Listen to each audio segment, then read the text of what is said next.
উচ্চ ন্যায়ালয়ৰ নিৰ্দেশকো কেৰেপ নকৰে একাংশ বজাৰৰ মহলদাৰে। চৰকাৰী নিবিদা বাতিল হোৱাৰ পিছতো অবৈধভাৱে সংগ্ৰহ কৰে কৰ।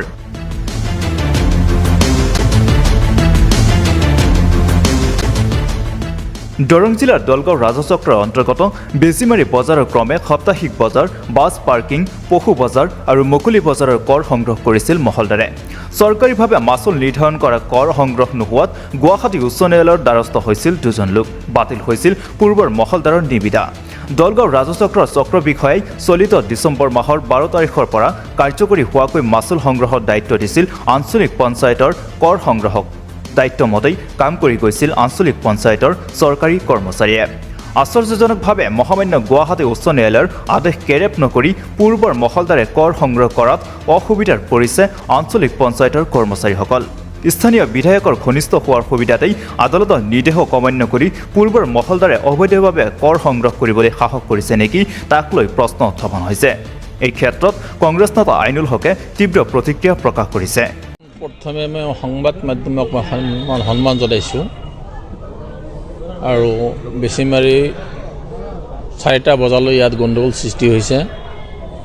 বেচিমাৰী পশু বজাৰ, বেচিমাৰী শাক পাচলি বজাৰ, বেচিমাৰী অপেন মাৰ্কেট আৰু বেচিমাৰী বাছ পাৰ্কিং, এই 4টা বজাৰলৈ উচ্চতম ন্যায়ালয়ত দ্বাৰস্থ হৈছিল মহম্মদ আব্দুল সামাদ হাজি আৰু সুজাল আলী।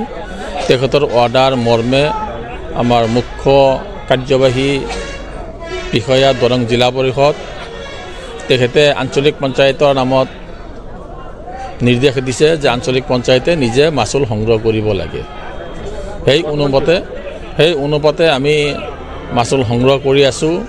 14, 15 আজি 16 তাৰিখৰ পৰা আমি মাচুল সংগ্ৰহ কৰি আছোঁ। ইয়াতে বিভিন্ন দল সংগঠনে বা বিৰোধী পাৰ্টি ইয়াতো জড়িত আছে।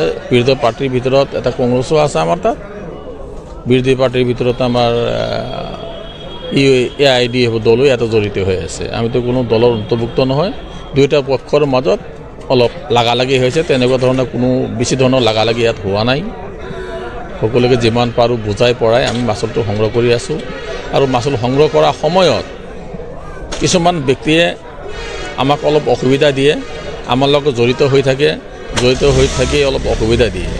আমি প্ৰত্যেকটো লাইনে আমাৰ কৰ্মচাৰী নিয়োগ কৰা হৈছে। তাতে হাজিৰা হিচাপেও মানুহ 2-এজনকৈ ৰখা হৈছে। অকলে ইয়াত মাচুল সংগ্ৰহ কৰা সম্ভৱ নহয়। সিমান এটা অসুবিধা আমি সন্মুখীন হোৱা নাই। আমাৰ কৰ্মচাৰী চবখিনি গাঁও পঞ্চায়তৰ পৰা আমি আনিছোঁ। চব গাঁও পঞ্চায়তৰ পৰা আমি প্ৰত্যেকটো লাইনত যিকেইটা লাইনত ইয়াত মাচুল সংগ্ৰহ হয় প্ৰত্যেকটো লাইনত আমি আমাৰ কৰ্মচাৰী নিয়োগ কৰা দিয়া হৈছে। কিন্তু অলপ পূৰ্বৰ যিসকলে মাচুল লৈছিল তেওঁলোকে আহি মাচুল ল'বলৈ অহা বুলি আমি তেনেকুৱা ধৰণৰ বেছি এটা দেখা নাই। কিন্তু সিহঁতৰ ফালৰ পৰা আমি অলপ অত্যাচাৰ ভুগি আছোঁ। কাৰণ বজাৰবোৰত সোমালে আমাৰ আগে পুৰণা মানুহখিনি সোমাই মাচুলবিলাক সংগ্ৰহ কৰি লৈ যায়। আমি যোৱাৰ পিছত আমাৰ মানুহখিনি কয় যে মাচুল সংগ্ৰহ কৰি লৈ গ'ল, অমুকে লৈ গ'ল, তমুকে লৈ গ'ল। যিখিনি ঠাইত মাচুল সংগ্ৰহ হ'ব লাগে সে ধৰক 500 টকা, তাতে যে আমি 100 টকাও নাপাওঁ যে মাচুল লৈ গ'ল। তেনেকুৱা এটা অসুবিধা পাইছোঁ আমি।